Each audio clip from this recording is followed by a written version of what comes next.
Hello and welcome to the 2025 Fall Epic Business Track. Today we've got something really special. This is called All In 2025. We have 3 different breeders from around the world that I've been watching for the past several years and building relationship with for the past several years. Each of them has a very different strategy towards ball pythons, but they all share one thing in common. They're all in. And they've made significant investments in ball pythons, even during a time of downturn. And it seems like all we hear these days are people leaving or people downsizing or shutting down their businesses. And I really thought it was important for us to hear from people that are really going full steam ahead and are buying during this downturn and are actually having an upturn.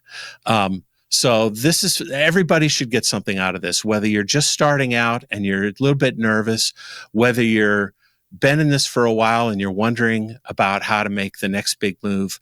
There should be here something for everybody. So I'm going to bring them out right now. We're going to do a deep dive with Stephen Conduit from Conduit Constrictors, Devin Moresy from Prague Morphs, and Clayton Kaufman from Sculpted Exotics. Gentlemen, thanks very much for joining us today. Thanks for joining us on the Epic Business Track. Thanks a lot for having us. Excited. Yeah, you bet. Absolutely, Craig. Thanks for having us. Well, let's learn a little bit about you. A lot of people probably know about you already, but let's start with you, Stephen. Tell us a little bit about Conduit Constrictors and how you got started into this. Well, we've been in the business just about 5 years now. It doesn't seem that long. It still seems like yesterday. Time flies when you're having fun, that's for sure. I got in the business with my 3 sons, and we, as you mentioned before, we made a significant investment in the beginning of this journey and have continued to invest into the collection as we go. And we're thrilled with the outcome. You have to be patient, right? This is a patience game. You got to grow up the females. You got to pick the right projects, and you got to do your research up front to look at the things that you like. That's important. You don't always want to hop on the bandwagon of the hot morph, because you'll see as time goes on, things get hot and things get cold. You just have to be patient and have a plan. When I say a plan, specifically, I mean projects, right? So you don't want to just go in, buy with emotion and excitement. You want to go in with a plan. You want to go in with exactly what you want to put in your projects. I suggest to write them down so it keeps you focused. And don't emotionally buy with a purpose. And if you do that over time, you're going to accumulate a nice collection. You're going to be producing great stuff. We've seen it. We've seen it over the last few years. Our stuff getting more powerful. In the beginning, you're like, "Oh man, I'm not getting the most powerful things. I didn't hit on this clutch or that clutch." Well, it's all numbers game. You gotta be consistent, right? We're now hitting world's firsts. And it's I say we're just starting, So all 3 of my sons have been a part of the business, working hard every day. That's so great. In this business, you have to work hard on the snakes, work hard on the projects, work hard on the marketing, work hard on the shows. You got to do the full package: marketing, Instagram, YouTube. You got to be consistent in your businesses, and you got to run it like a business. But it's still a passion, that it all comes back to the animals, and that's been our journey so far. Awesome, that's great. Clayton, tell us a little bit about Sculpted Exotics and how you got into it. Well, it's nice to meet y'all. Clayton from Sculpted Exotics. We're based out of Prescott, Arizona. We're going on our 4th year of breeding. It started our major first investment started in 2023, June. We invested into the Sunset project, and then since then we just had the ball rolling, trying to keep up with things. The One of the things that I feel like I really did to set myself aside was I really invested into some newer genes that weren't so much worked with, but I felt like had a lot of potential. For instance, I mean, at the time, Sunset was one of those genes, like a lot of people were dogging on it. There really wasn't a lot done with it yet. But now, I mean, a lot of people love Sunsets, because they're more affordable now. And that just has to do with like the price range, things like that. But Zebra as well. I mean, last year we were selling triple het zebra hypoclowns for 1,200. Now we can list them up and they sell for $4,000. So it, like Steven was saying, if you accumulate good animals over time, you either stay true to them, they will do you justice. My first couple clutches, I had really bad odds, and that's just how it is sometimes. That's what it is with breeding animals, and I realized that, and I didn't let it discourage me. So that's another thing as well, is when you hit the bad odds, when you're not there, you got to realize, like I said, you got to stay true, and it'll eventually do you right. So awesome. So where did you get your initial stock from? So a lot of it was built up through individual purchases from different breeders, and then we just acquired our. I guess we doubled our collection. I had bought out my business partner Donald Qualls, and he's been my mentor, teaching me how to buy. He's who helped me build up my original personal collection. He's who recommended I buy from people like Canova, Billy, all these other people, Steven, and Leviathan. So Steve, that might get some. Sunset. I don't think I've bought anything from Conduit just yet, but I plan on it. I definitely owe him a visit. Yeah. But I think that really helped as well, getting that foundation in with a lot of like the big top tier like breeder. Not even like, you don't have to buy anything crazy from them either. Just meeting them, getting that foundation, getting a picture with them, things like that. It really helps you like, I don't know, just get out there and start meeting new people, going to shows, things like that. And then also I like having fun on social media, just posting whatever you like, to your heart's content. I think it's fun. It adds a little bit of character to your brand, if you may. And it makes you more relatable. Yeah, for sure. Devin, tell us a little bit about Prague Morphs and how you got started and how you got to where you are. The whole shebang. So I'm Devin. My wife and I, Teresa, who is off camera right now, started Prague Morphs together. We got into it for fun, just like most people do. We had this vision that we were going to have some fancy terrariums in the living room with some colorful snakes, and that changed quite fast. In the beginning, we knew that we wanted to do it as maybe a hobby business, but it wasn't something that we were really talking about becoming full-time on. After I inherited some money in my life, that kind of changed, and we had met some other people that were doing it, maybe not full-time, but at least more serious than a hobby. And that was a big push to help us realize, like, hey, we can do this too. Maybe a few light bulbs went off in my head, and we started buying probably from most people in Europe that have a bit of an image, I guess you can say. And then that, of course, went to the States as well once we realized that we could import, etc. And I guess what we're the most known for in our collection is that we've bought 4 collections already. The most notable ones being Rene Snake MD, who was really famous for his hypo stuff. And now we just acquired Iris Reptiles, but that's going to be a long-term deal, and we'll get more into that later. But that's the short version of how we started. Iris is no stranger to Moray. See what I did there?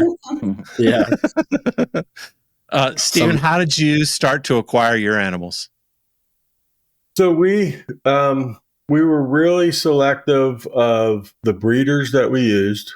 Right. And really selective, like I had said before, like each project, and then of each individual within the breeders that we wanted to work with each of the individual animals. We were very selective. So we acquired a lot of stuff from Canova, from Ozzy, from Billy. I would say that was the majority, but other ones as well, Straight Fire, and there's a lot of good breeders out there. And so, yeah, we just acquired we went all in though, so it's kind of unique where we got into DG Clown, G-Stripe, DG Clown Hypo, Monsoon DG. We got into Sunset Clown, Sunset Hypo. We got into a lot of quad recessives, and we all talk about the recessives part of it, which is so important. But as we know, all the codominant genes, depending upon what project you're going for, there's certain codoms that are a must to brighten them up, to work with the pattern, and you have to be very selective of what codoms that you're going to put in each project, and you also have to look at it from a creative standpoint and take some risks, right? So a lot of these haven't been made yet, and that's the exciting part of it for us, is that the canvas is just starting. As crazy as it is, there's so much out there that we haven't produced. So the future's definitely bright the way we see it. Awesome. Devin, take us through that first collection and buying it. I mean, how many animals did you have? And then how many animals did you get when you bought that first collection? Man, that was an opportunity that I think now I understand the gravity of it, but I think then I didn't really get it at the time. We had 140 animals, 150 animals or so, and that was what we thought was like our core. Like we were kind of finished buying, we had the projects that we wanted to work on. And man, Renee sent me a text, like him and I weren't that close then. We had bought a few animals, but never anything more. And then I just get like a simple 2-sentence text like, hey man, I'm quitting. You want to buy my Puzzle Hypo project? And then when he sent first he just asked us about Puzzle Hypo, and I think there were 25 or 26 animals in it. And then the price that he told me that it was too good to be true. So I said yes before we even had the money in our pocket. So once that was like, I guess, figured out, it wasn't really figured out, but we knew we were taking it. Then a few days later, he was like, oh, I've been thinking about it a lot, and you've taken my best project. So now I'm finished. Here's the list of everything else with pricing. And he had already sold a few things because I don't think anyone really realized that it was going to be this like big collection thing. And at that point, I was like, okay, stop offering animals to everybody, add everything up. We'll figure it out. I'll take everything. So after we took that, then there was still the question of like, how's payment, how's transport, and all these things weren't figured out like prior to us saying yes to the deal, because there's language barriers, whatever else.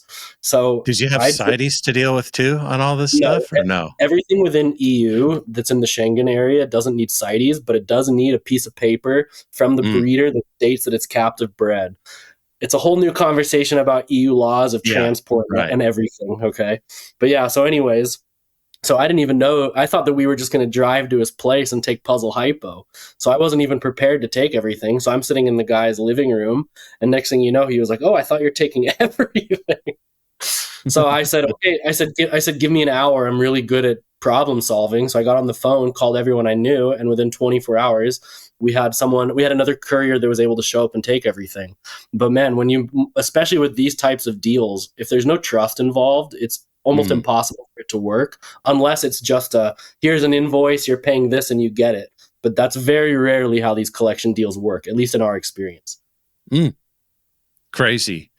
Clayton, when you bought your collection, when you bought your partner's collection, what was did it double you up, or what did it do to the number of animals you had? Yeah, so it doubled me up. I already had some of the collection over here, about 40 of the animals that we were acquiring. So that was nice. I didn't have to move those over, but there was still like another 160 over there that I had to move over. And so when writing up the deal, we were kind of going back and forth for a while on what would be a fair evaluation for the entire collection as a whole. Because you also have to account for things like the future possibilities from clutches, grabbed females, things like that.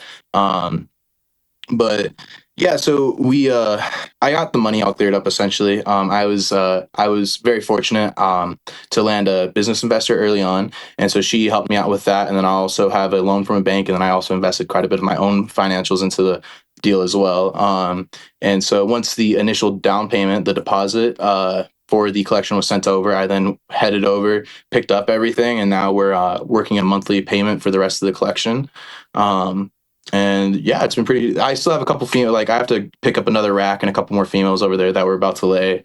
But there was a lot of really cool stuff in there.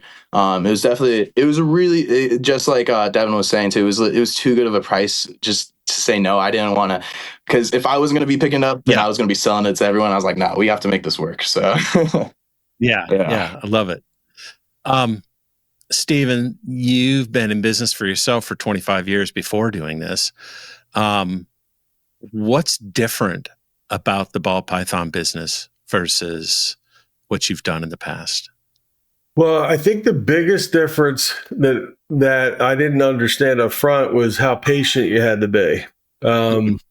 This is not an immediate gratification beyond the emotional part of getting, the animal at first, right? So we all get excited about that, and that's always one of the cool things about, this business and hobby is, that emotional part when you get that animal and you can grab it and play with it and look at it and dream and, but you have to be patient, right? And you have to work through, a plan. And, so, with other businesses that I've started, I built a TV network, a shopping network, an infomercial network in 50 million households. And that took some time, but it was more immediate gratification, if you will. Right. So, now with the ball python game and business, you have to be patient. You can't look at things in days and months. You got to look at things in years and have a vision.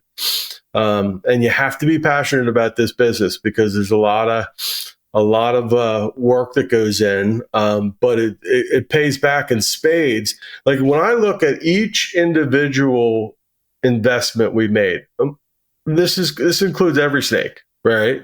Yeah, it's all paid for itself. Like when you look at all of them, but remember, you're not going to get it all at once. There's going to be males that are going to help you some years. You got to get them up to speed, and then they're going to pay off. Like the females, you got to get them up to building follicles, obviously.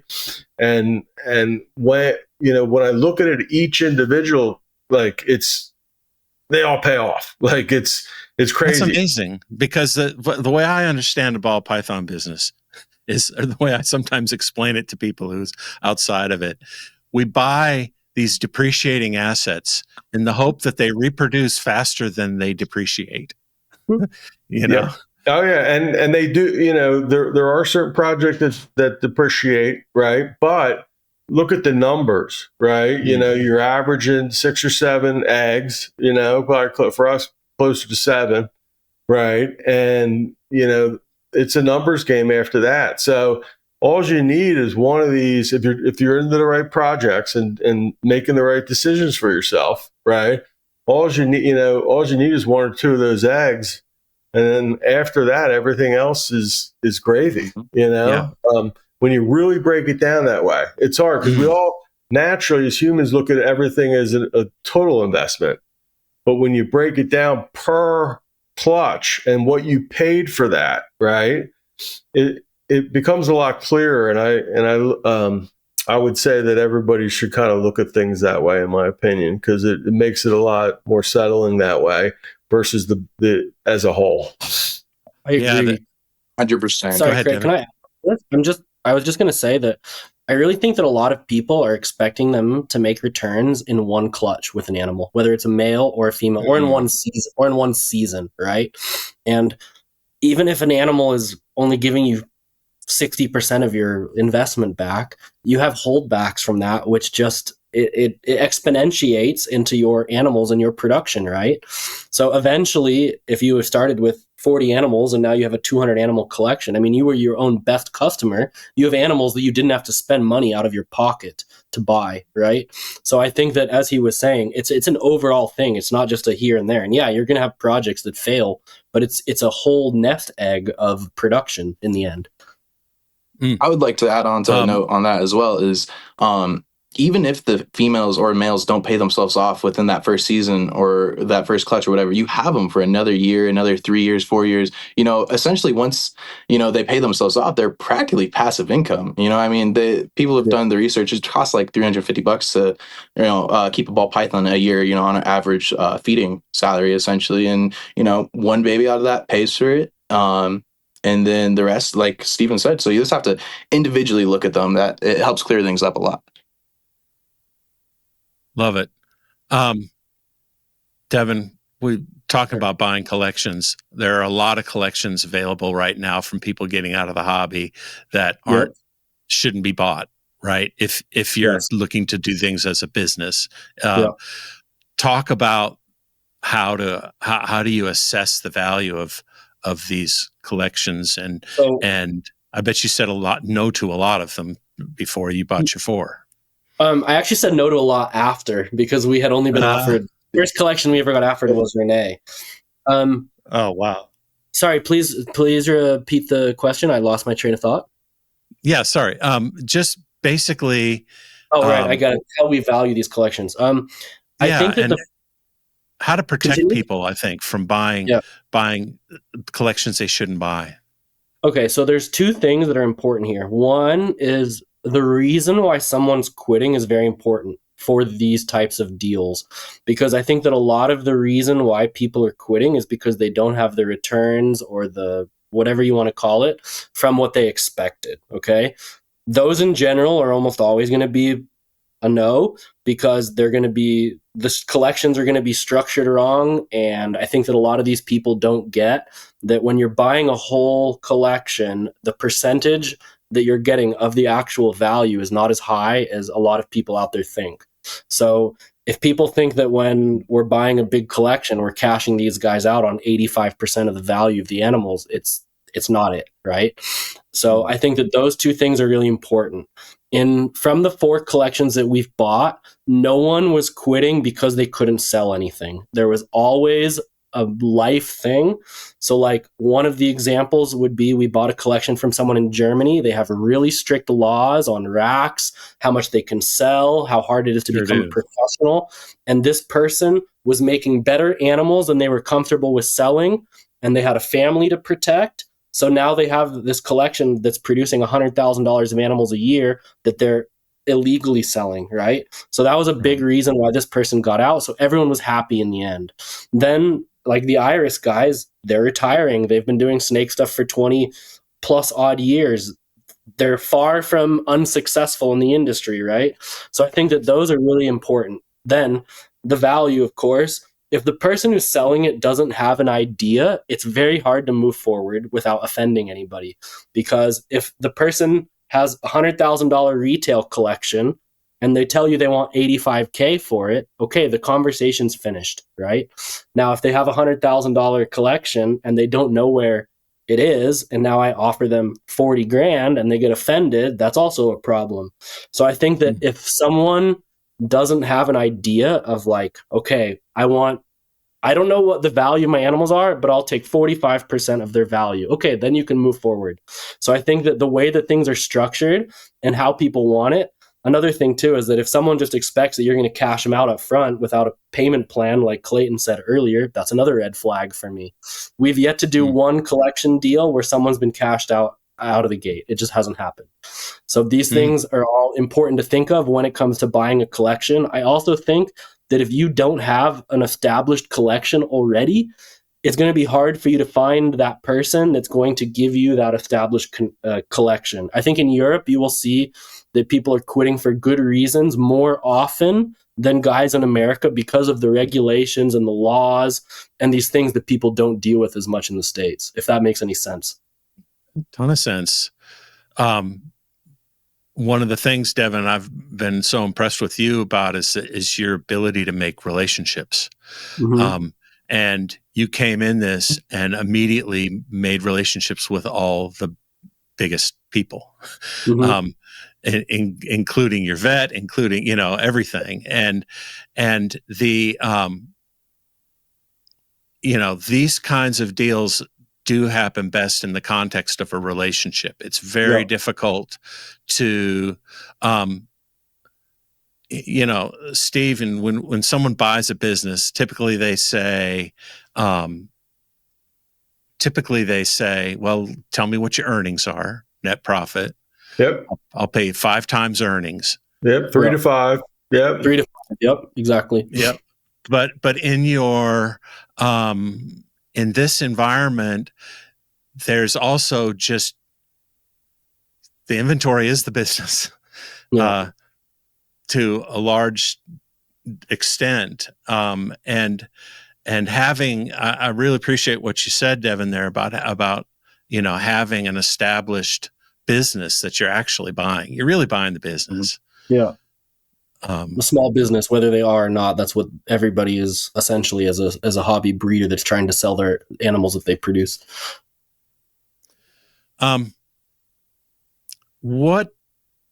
Clayton, what do you see as your big opportunities moving forward? What do you see as what keeps you doing this and makes you go, man, I really see this as a big win moving forward? I would say the possibilities in the future, like obviously, so like there's the genetic combinations, right? We were talking about recessives earlier, how they're kind of like a foundation point. I think the codoms as well, that's really where the future is going to be. So when I was first investing, I made sure that I got a bunch of like females that were codom stacked, and then I got a male that was visual for a bunch of recessives, and then I bred him into those, right? So for me going forward, it's seeing those actually pulled together and put into one animal. Like a dream animal for mine, it would be like a Desgos VPI zebra with Enchi and some other things in there, right? That'd be really cool for me. That's one of the animals that I'm personally shooting for. And then essentially just different combinations. And then Stephen, how about you? What do you see as the big opportunity that you see moving forward? Well, moving forward, obviously as these females that we've been growing up for, 2 to 5 years, and the males getting more powerful, but all these genetics that are all coming together right now. Like we're really excited about the combination. Like we hit the world's first of the spot nose Baker Special Monsoon Het DG. Cool. And the opportunities with that project are absolutely endless. Bringing in more recessives, to that project, and that particular project, you could bring in Monarch, Sunset, Ultramel, Puzzle, Clown. Obviously, it's already het for DG. I mean, the opportunities are endless with that project. We also just produced our first triple, 2 of them actually. Hypo DG Clown, Black Pastel Yellow Belly. It's purple. It's unbelievable. Wow. It's just, I've never seen anything like it. And it gets more purple by the day. And we also produced a Hypo DG Clown Yellow Belly that we actually just sold. So that's a really cool project. We like the Exanic. We have the VPI DG with Pod and Clown. We're excited about that project. We're excited. We're about to produce multi-gene combination, like with codoms and everything, with Monarch Clown. We got 3 big females ready to go. We're excited about the Puzzle project with Hypo and DG and Puzzle and all the different codoms that, with OD. We're big OD guys. Super OD is always our goal that we're looking for. I love the Ultramel Clown Pied project. Ultramel is just, along with Monarch. How people say, oh, you got to be in Team Monarch or Team Ultramel. Well, I'm playing both teams because I think they're both different and they both have their own opportunities for the future for sure. We've got so many projects in basically almost every arena. We really started out, with a good solid base that we've really fine tuned. And if you look at our Morph Market page, you kind of see where we're going with with each project, and that's what I want these breeders to notice, because it's so important to have the right recessive combination. But like I had said before, within that project to have the right codoms, so to really make them pop. Because if you don't up front do your research of that, you're talking 3 to 5 years out. So you really have to be targeted. So we're excited about a lot of different things, Craig. Devin? Man, the future, I think, for everybody, like regardless of what you have, can be really good. I think that one of the biggest problems, I guess, that a lot of breeders have that we've kind of been touching on here is that a lot of people don't really have the direction in which they want to go. And if you can figure out what direction you want to go, there's not much that's like stopping you from going there, whether you're slow or fast, because of the fact that most people don't have a direction and or chasing, FOMO trains. As far as projects go, I mean, everyone knows that we love our puzzle stuff. So the Hypo puzzle is definitely the one that we really enjoy. We also really like Hypo DG Clown. We work with almost everything. We're not huge pied guys, but I still think that, assuming there's so many codoms out there, and I kind of view recessives as like our base, then we're adding on top of them. And there's so many different recessives out there with hundreds of codoms that you can do whatever you want. So I think that the future is really bright, and especially as more genes are hitting the market. I mean, if we had 5 more recessives that were really powerful on the market, the amount of combinations that would be made, like, we'll never hit everything that we want in our lifetime just because of variance. And that's for all of us here. It really is like an infinite swimming pool. And even if financials is a problem for you, I mean, you can go on Morph Market auctions and you can find a really good, like, triple het male for whatever, pair it up to base clown with 1 or 2 codoms, and boom, you're popping out like $2,000 animals, $3,000 animals, something like that. There's a lot of more patience. Yeah, it's more patience and a little bit more luck. But I mean, that's where a lot of my growth has come from too. And I think males especially are being really undervalued right now for shed testing purposes. Yeah, like everyone was saying, there's infinite possibilities, infinite pools to swim in, different directions. Yeah.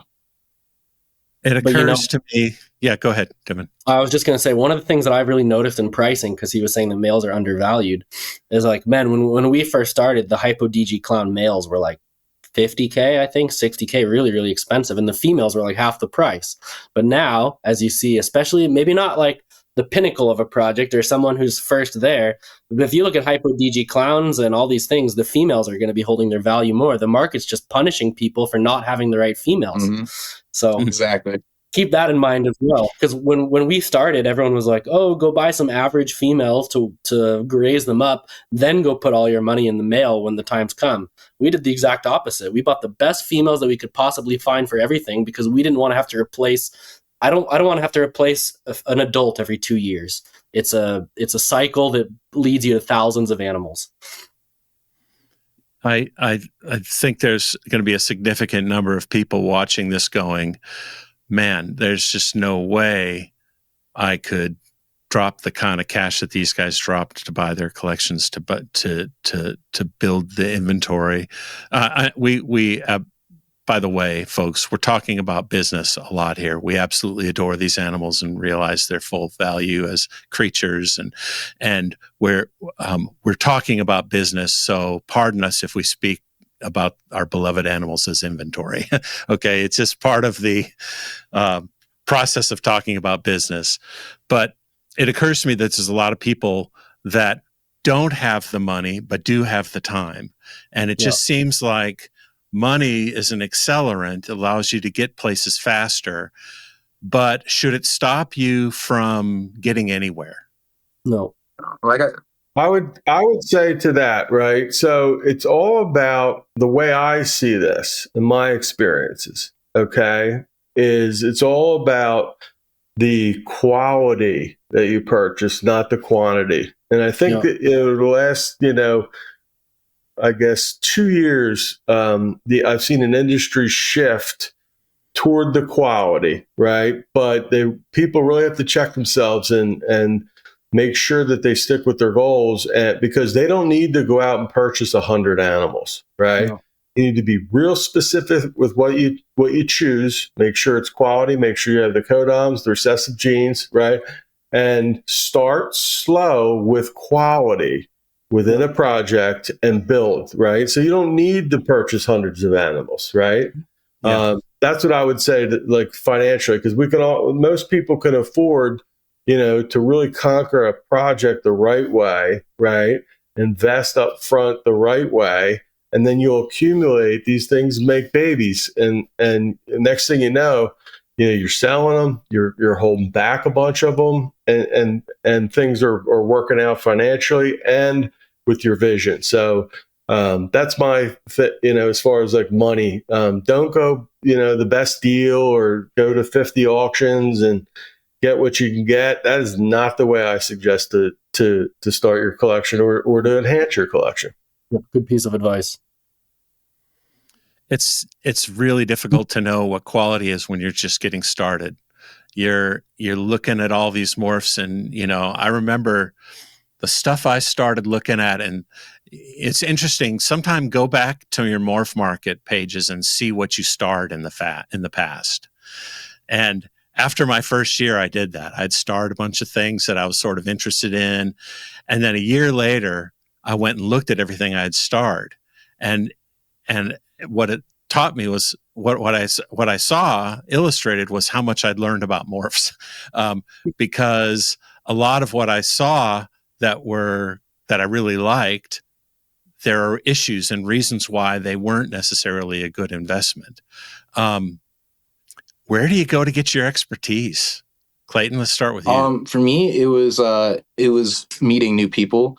Meeting Donna as well really helped me. I had started up under a fellow breeder who was in town, and he taught me the foundations of breeding. So I would say get a mentor as fast as possible. Get yourself out into the community. Ask as many questions, even if they're dumb or repetitive.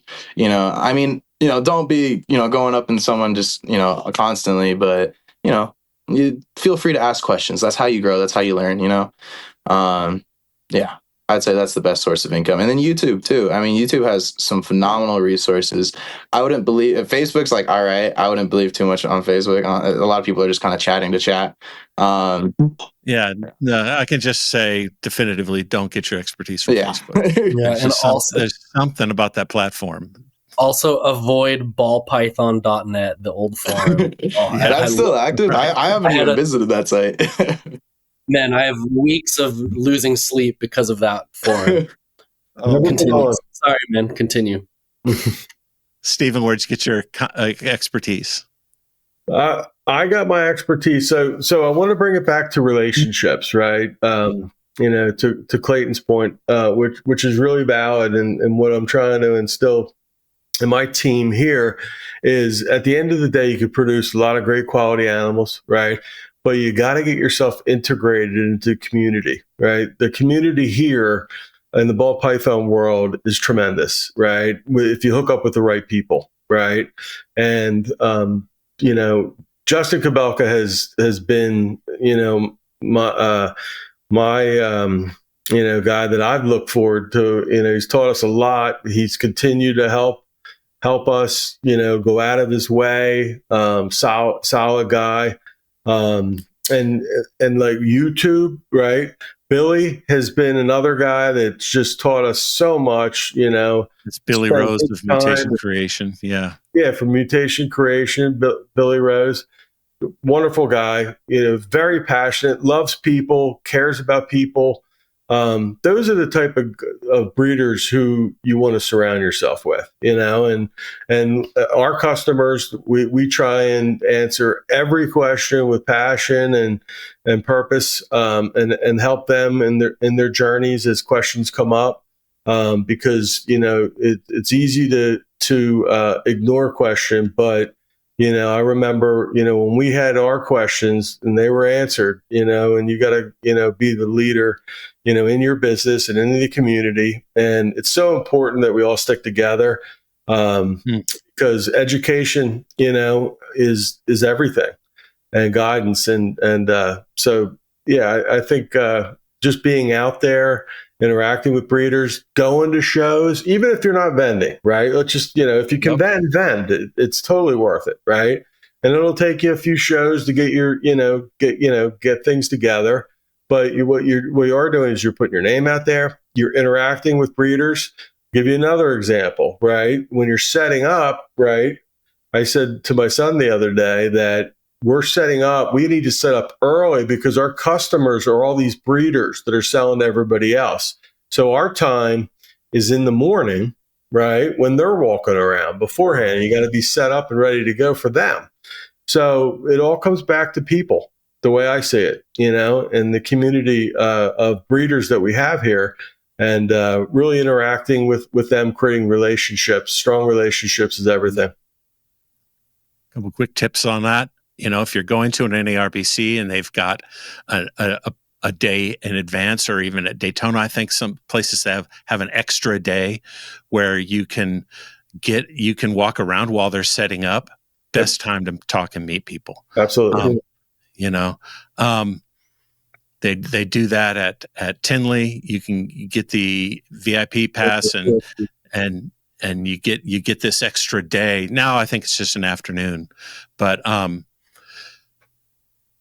so we surround ourselves with people that some of them are where we're at and we support each other, but not necessarily where we get expertise from. We always try to get expertise from people that are ahead of us, that have been down the road a little bit farther.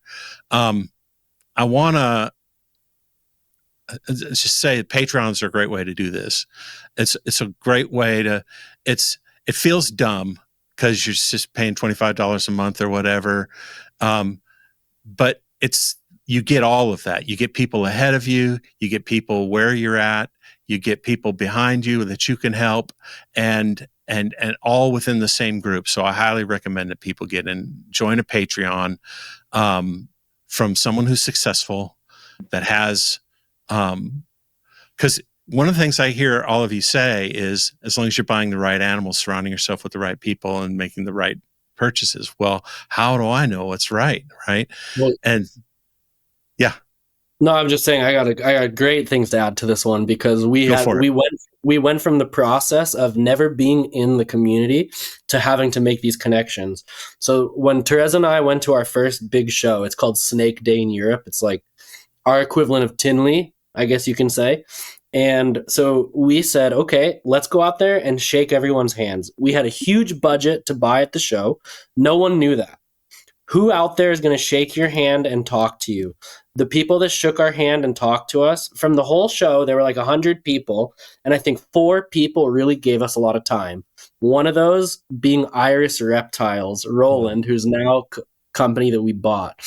And he didn't even have the best animals on the table, but he was such a great, valuable piece of information. I was like, this is who we should support, because he will support us back. And if someone won't even shake your hand at a table, unless you absolutely need the animal, because there were times where now there's more competition, but 5 years ago, if someone had a DG clown in Europe, that was it, right? So every once in a while, you do have to buy that animal. But if you have, like, especially in the States, and you go to Tinley, you walk through that whole room, there are thousands of great animals that you can buy. If there's people there that are willing to shake your hand and talk to you, I promise that person will probably be more responsive to helping in your questions than someone else. Now, that being said, if you never buy from these guys and you only expect them to help you, it needs to go both ways, right? So keep that in mind. And that was one of our biggest first positive experiences in the snake world. We were literally standing at the Iris table until they kicked us out of the show. I think that's phenomenal advice. I really do. Yeah. Yep. Meeting people who will take care of you. Mm-hmm. Yeah. All of business is really... It's not always the case, yeah. You know this, but if there's a guy out there that's pretty successful and you're giving them support, 99% of those guys are going to help keep you on the right path, unless you just are an asshole. Yeah, or they are. Or they are, yeah.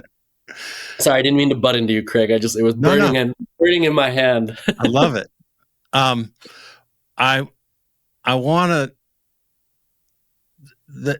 want to sort of address a group of people that are that are hesitant to make their next investment because they hear all the naysayers. What do you say to people that want to go all in? And for a lot of people, all in might be $3,500 to buy a snake, and they're going to shows and looking at $300 snakes, but for them, going all in might just be buying one $3,500 snake or something. Mm-hmm. What do you say to people that are at this level and they want to go to this level, but they're hesitant because of what they hear about the market? I would say typically, it really depends on what you're investing into. That's really the main key factor. There's a lot of things right now that you can invest into that have great turnarounds. So I would say it really, like, if you go on Morph Market, if you see 1,000 different listings, then it might not be the best like new project to get into. But if you know for a fact like this certain gene is going to interact really well with this gene, you have a lot of faith in it, and you know that you can sell those babies, then I say go for it. I mean, we've been talking about this entire time. I mean, essentially after you get one clutch, most animals, not all the time, but usually they're pretty close to paying themselves off. You get one more out of them, and then they're done. And it's passive income from that point.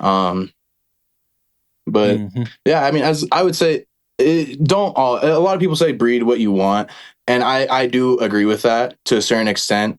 But you also have, unless you want normals. Yeah, exactly, unless you want normals, but you also have, there has to be a market for what you're looking at too.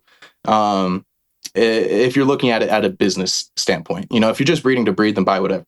Or for yourself, I don't really recommend that, just because then you're producing unwanted animals, and that's never fun. But yeah. Yeah, that's great. Great advice, Clayton. I'll go if Steve doesn't mind. I think that when people go all in, it's still important for you to at least know that you might have something to fall back on. Okay? Because at least I can go get my old job back or something. Or every once in a while, people are in a weird scenario in life where it's the only thing that they have going for them and they have to make it, right? In that rare scenario, usually those people do it because they have no other choice, but it's still important that you have something to fall back on. Or I always told Teresa, my wife, man, if ball pythons are illegal tomorrow, we'll have a cool, if we can't sell them, we'll have a cool snake collection. Our life won't be that much worse. We can go back to what we were doing, right? Are we going to be happy about it? Maybe not for a while, but at least we know that we're not going to be on the street and starve. So just keep that in mind, because there's a million variables out there that are still out of our control. Laws, like if one day the U.S. can't export anymore, I mean, that's going to kill a lot of people's sales, right? So just keep these things in mind. And like people say in any investment thing, invest what you can afford to lose. And if that all in is all of your investment cash, okay, well, if you'll survive, if you lose it, then you can consider it more. But you always have to have something to fall back on. And that was, at least we did when we made that decision to go all in. Stephen, what do you say to people that are discouraged? Maybe they're at their ceiling and they just haven't broken through to the next level. Maybe they just haven't they're at a spot where they don't have enough holdbacks. They're only creating a few holdbacks. That's one of those key ceilings, right? When you start keeping your own animals because they're better than you can buy or you would pay for them. What do you say to people that are discouraged, Steve? Well, what I would say is you have to have a plan, right? To Devin's point, all in depends on, the family and the individual. That you have to always plan to feed the house, the racks, like electricity, water, cleaning, bedding. You should have your expenses figured out, where because it's not, it's not free to feed. It's not free to clean, right? It's not free to house. Displays are expensive, right? So are racks, we got mostly freedom breeder racks. So you want to, plan everything out. And if you've done that, right, then, and you want to go and you want to purchase more snakes, right? Just have a plan, have a plan. You can look at Morph Market, right, for sales as an estimate. What we do is we look at it and we take 50, 60% off to look at, but we're trying to produce something better to make up the difference of the depreciation when we're making our projections. We're really thought out over here with our projects, and we're not taking the shotgun approach. We're definitely taking the sniper rifle approach on most of the things that we do. And then there are projects that we put in the creative bucket where you got to take risks, just like in markets, stock market, crypto market, whatever you're investing in. There should be a bucket of creativity and things that you want to do, versus just doing that across the board too. Because there's a lot of examples out there that can give you some guidance when you're following the morph market, some of the larger breeders, what you have individually. And, one of the key points, it might be a little off topic, but I think it's so important, is when you're first starting out and you're making good clutches and you're making beautiful snakes, multi-gene, multi-recessive snakes, you got to make sure you're holding back too, right? Because it's hard when you're cash strapped and you're looking 2-3 years down the road with a holdback that you're not getting immediate gratification on. Well, that's your future. You don't want to bet. You don't want to give away your future. So it's a fine balance of the here and now, and then looking out in the future for what you're going to produce in. Because remember, everybody else is moving forward at light speed. It's the fastest. Once testing hit this industry, everything got faster. Yeah, it was basically a pull cart, to a jet plane. And you always got to be looking ahead. So that's the best advice I think I can give. I would say also you want to make sure that the animals that you're investing into, you're not going to be using just for like one season and things like that, for the most part, at the very least. Sometimes you need a key animal, but if you're going all in on one animal, that animal should be lasting you at least 2 or 3 seasons at the very least. And, you'll get all the holdbacks and stuff out of it, but then you'll get your true worth from that all in. So. Love it. That's great. Stephen, I was thinking, as you were talking about it, I was thinking about the asset allocation strategy that investors learn. You've got some projects where they're your aggressive growth part of your portfolio. You've got some parts that are your growth and income, and you've got some that are your basics. Yep. We could go on all afternoon. We need to wrap this up, but I just really want to thank you all for sharing, Devin, Clayton, and Stephen, for sharing your experience and your wisdom and your insights on this. I think a lot of people will be encouraged. You've all shared with me kind of what you're doing in terms of sales, and it's very encouraging. And you all have I think are on the vanguard of what's coming. And that's really exciting. It encourages me as a ball python breeder to see what you guys are doing. And I really appreciate you guys sharing your wisdom and your insights with us all today. It was awesome being on. Appreciate you, Craig. Yeah. It's been great. It was a great panel. It's nice to hear the perspective from these guys from the other side of the planet, but I think most of us are on the same page, even if we say it differently. Absolutely. Quality. The future's bright. Yeah. Yeah, the future is bright.